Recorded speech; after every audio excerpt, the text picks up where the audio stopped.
Olá, amigos e amigas, Diácono Beto, Paróquia São Miguel Arcanjo, Arquidiocese de Maringá. Estamos terminando a primeira parte do livro de Josué, que vai até o capítulo 12, que vai falar da conquista do Reino do Norte, e no capítulo 12, uma recapitulação de toda a tomada da terra. Mas para melhor estudarmos a palavra de Deus, que o Pai e o Filho e o Espírito Santo estejam nos iluminando neste estudo. Quando você pega a sua Bíblia, no capítulo 11 de Josué, está Conquista do Norte. Eles entraram, conquistaram Jericó, Ai, os reinos do sul, e agora eles vão para o norte, porque 12 tribos precisa de um espaço maior. Novamente, é Javé quem vai fazer a guerra. Não se fala em mortos do lado do povo de Deus, apenas do outro lado. E começa de novo com uma coalizão de reis. O que é isso?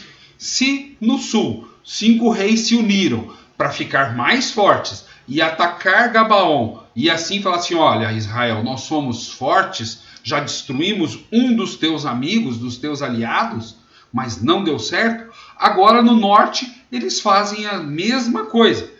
E vai ter uma coalizão dos cananeus, dos amorreus, dos heteus, dos ferezeus e dos jebuseus para poder atacar Israel. Só que aqui no versículo 4 vai falar assim: partiram esses povos coalizados, tendo com eles todos os seus exércitos, um povo numeroso como a areia da praia do mar, com uma enorme quantidade de cavalos e de carros.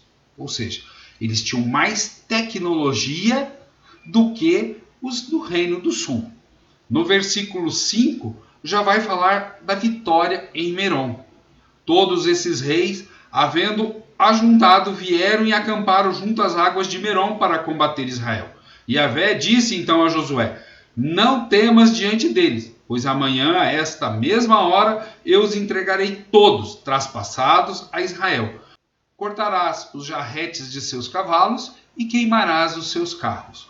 Jarretes é ali no joelho, aquele tendão que faz dar força para o joelho. Cortou aquilo ali, perde-se o movimento, e cavalo sem movimento de perna não tem utilidade. Josué, com todos os seus guerreiros, atacou de surpresa perto das águas de Merom. E Yahvé os entregou nas mãos dos israelitas, que os derrotou, e os perseguiu até Sidônia Grande e até Maseferot-Maim ao ocidente, e até o vale de Masfa ao oriente. Ele os feriu a ponto de não deixar nenhum sobrevivente. Anátema de novo. Josué os tratou como Yahvé havia dito. Cortou os jarretes dos seus cavalos e queimou os seus carros. Novamente, não se quer muito daquilo lá para que não haja uma possibilidade do povo se contaminar, digamos assim. Claro que a gente já percebeu com a família de Ruth, com os Gabaonitas, que outros também fizeram amizade com o povo ou aliança e acabaram não sendo mortos. Nós temos 3 formas de percebermos essa entrada para tomar a terra. A primeira, muito violenta, guerra, como está descrito aqui. A segunda, só na paz, vai entrando devagar, calminho, bonitinho, opa, tudo bem, como que vai, e assim por diante, sem violência. E a terceira, uma mistura de momentos de violência com momentos de paz, que é a que nós aceitamos melhor do que essa leitura que é só de guerra, onde todo mundo vai sendo morto. Até porque depois deles instalados na terra, eles vão ter muitos problemas com esses povos vizinhos. E se todos foram passados em anátema, ou seja, mortos, esses povos foram exterminados. Mas ao longo, mais para frente, você vai ver que esses povos voltam a dar trabalho para o povo de Deus, forçando as fronteiras. Na verdade, eles acabaram indo um pouco mais para longe, também invadindo outros povos, mas depois eles tentam voltar. E nos momentos de fraqueza do povo, eles se aproveitam e voltam.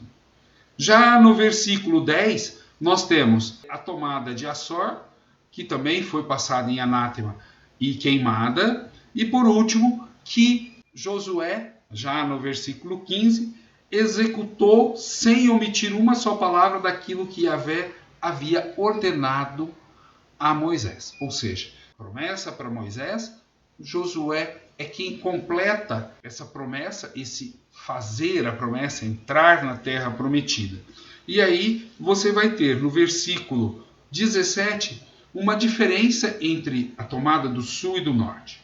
Desde o monte escarpado, que sobe em direção a Seir, até Baal-Gad, no vale do Líbano, ao pé do monte Hermon, capturou todos os seus reis e os matou. Durante longo tempo, diferente daquele do sul, que parece que era uma sequência muito rápida, Josué fez guerra contra todos esses reis. Nenhuma cidade fez a paz com os israelitas, salvo os heveus que habitavam em Gabaon. Foi por meio da guerra que tomaram todas as outras cidades. Aqui você já tem essa explicação de um tempo maior de tomada. Não é algo tão... Jericó, 7 dias. Rapidinho. O sul, 5 reinos. E você vai ter uma visão mais realista. Não foi tão rápido. Não somente o norte, mas o sul também. E por que nós falamos de norte e de sul? Porque sempre vai haver uma diferença entre as tribos do norte, 10 tribos, contra as tribos do sul, 2 tribos, que vão ocupar essas terras. E já no final, você tem no versículo 23 que a terra descansou em paz. Em sociedades bélicas, onde os exércitos é que mandam, a paz só existe quando você vence o inimigo. Aqui dá como que se Israel tivesse vencido todos os seus inimigos. Então não tem mais guerra. Não precisamos lutar contra ninguém porque vencemos todos. Essa é uma visão que a gente chama de beligerante, onde o bélico, o guerreiro, a arma, é que impõe a paz. No Novo Testamento, isso vai ser bem diferente. Jesus fala, o que nós temos? Temos aqui uma adaguinha. É o suficiente, ou seja, para a paz precisamos o amor e não as armas. Já no capítulo 12, nós temos uma recapitulação. Se você começar do versículo 1 até o versículo 23, uma citação de reinos que foram sendo tomados. Se fala de 7 reinos no sul e 5 reinos no norte, agora no último versículo dessa primeira parte, você vai ter, ao todo, 31 reis foram tomados. Ou seja, não são apenas esses que foram mencionados aqui. Existe um número maior de cidades-estados que tinham reis, organização própria, e que foram sendo tomados para que as 12 tribos se alojassem. Algumas maiores, outras menores, outras fugiram, outras lutaram, outras fizeram aliança. O que é importante nisso tudo?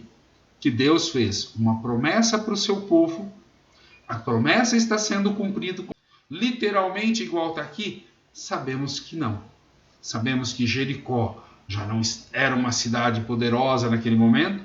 Na nota de rodapé da Bíblia de Jerusalém fala que ela sequer era habitada mais, mas simbolicamente é a primeira cidade que está lá. E aqui vem até a última, no Reino do Norte. E no texto todo que a gente leu até agora, apenas 36 guerreiros é que vão ser mortos. Justamente no momento em que eles violam o anátema, para mostrar que Deus é poderoso. Só para retomar um ponto, no estudo passado, eu esqueci de mencionar que lá no capítulo 10, no versículo 12 e 13, vai falar que o sol deteve-se em Gabaon e a lua no vale de Ailon, e ficou imóvel até que a guerra fosse vencida. Isso daqui é para dizer sobre o engrandecimento de Josué, que está cumprindo à risca aquilo que Deus fala. Porque não fala que Deus vai fazer, etc. Fala que Josué falou, e Yahvé no dia em que entregou os amorreus. Disse Josué na presença de Israel: Sol, detém-se, lua, detém-se. E assim eles venceram. Para mostrar que Josué é essa figura forte, assim como Moisés foi. Agora Josué é quem dá continuidade. Se você ainda não está inscrito em nosso canal, se inscreva para juntos continuarmos a aprender sobre a palavra de Deus. Paz e bem.